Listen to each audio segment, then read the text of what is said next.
Assalamualaikum warahmatullahi wabarakatuh. Perkenalkan nama saya Alzidan Syambudi dengan NIM 24105 14018. Di sini, pada video kali ini saya akan menjelaskan bagaimana cara kerja neural network beserta implementasinya pada dataset kesehatan, yaitu chest X-ray image untuk mendeteksi penyakit pneumonia. Di sini saya akan langsung menjelaskan apa itu neural network. Neural network merupakan model artificial intelligence yang terinspirasi dari cara kerja neuron pada otak manusia. Pada gambar ini terdapat tiga bagian utama. Yang pertama adalah input layer, yang dimana input layer ini adalah tempat data masuk. Dan pada contoh kali ini saya akan menggunakan data gambar X-ray. Lalu selanjutnya ada hidden layer, yang dimana bagian ini merupakan inti dari neural network karena disinilah model mempelajari berbagai pola yang terdapat pada gambar. Lalu yang terakhir adalah output layer, yang dimana yaitu adalah hasil prediksi berupa dua kelas, yaitu normal dan pneumonia. Lalu selanjutnya di sini saya akan menjelaskan cara kerja dari neural network. Yang pertama adalah langkah inputnya, yang dimana gambar X-ray dimasukkan ke dalam model sebelum diproses. Gambar biasanya diubah ukurannya menjadi 224 dikali 224 pixel. Setiap pixelnya kemudian diubah menjadi data numerik agar dapat dipahami oleh komputer. Selanjutnya adalah di proses hidden layer, di mana di setiap neuron dilakukan berbagai operasi, yaitu perkalian dengan bobot atau wake, penambahan bias, kemudian diproses menggunakan fungsi aktivasi. Lalu tujuannya adalah agar model dapat menentukan informasi mana yang penting untuk dipelajari.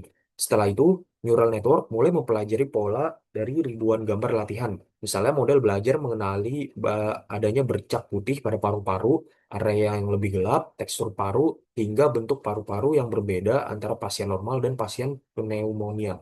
Lalu semakin banyak data yang dipelajari, maka kemampuan model dalam mengenali pola juga akan semakin baik. Lalu pada tahap terakhir yaitu model menghasilkan output yang dimana berupa probabilitas. Sebagai contoh, jika model memberikan peluang 15% untuk normal dan 85% untuk pneumonia, maka hasil prediksi akhirnya adalah pneumonia. Selanjutnya adalah proses training, yang dimana agar neural network dapat mengenali pola dengan baik, model harus melalui proses training. Yang pertama, dataset X-ray dimasukkan ke dalam ke dalam model, yang di mana kemudian dilakukan forward propagation, yaitu proses mengalirkan data dari input menuju output yang menghasilkan prediksi awal.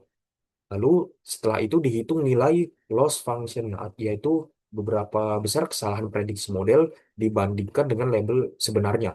Jika masih terdapat kesalahan, maka dilakukan back propagation, yaitu proses memperbaiki bobot atau weight agar prediksi berikutnya menjadi lebih akurat. Proses ini diulang terus ribuan kali hingga model memperoleh performa yang optimal.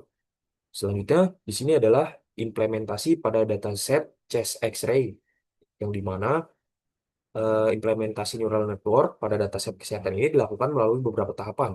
Tahapan pertamanya adalah mengumpulkan dataset yang terdiri dari dua kelas, yaitu normal dan pneumonia.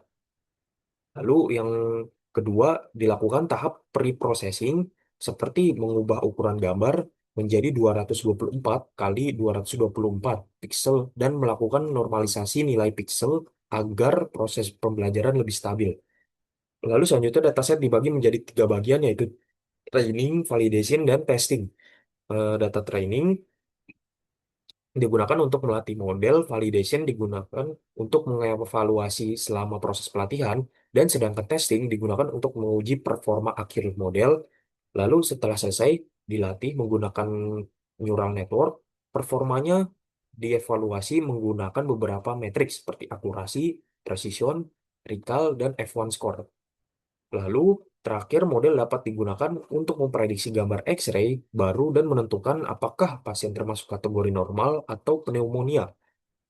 Lalu, sebagai kesimpulan, neural network mampu mempelajari pola kompleks dari ribuan gambar X-ray sehingga dapat membantu proses deteksi pneumonia dengan lebih cepat dan konsisten. Namun perlu diingat bahwa artificial intelligence bukanlah pengganti dokter, berperan sebagai alat bantu yang dapat mendukung tenaga medis dalam proses diagnosis sehingga keputusan akhir tetap berada di tangan dokter yang berkompeten. Sekian presentasi dari saya, kurang lebihnya mohon maaf. Wassalamualaikum warahmatullahi wabarakatuh.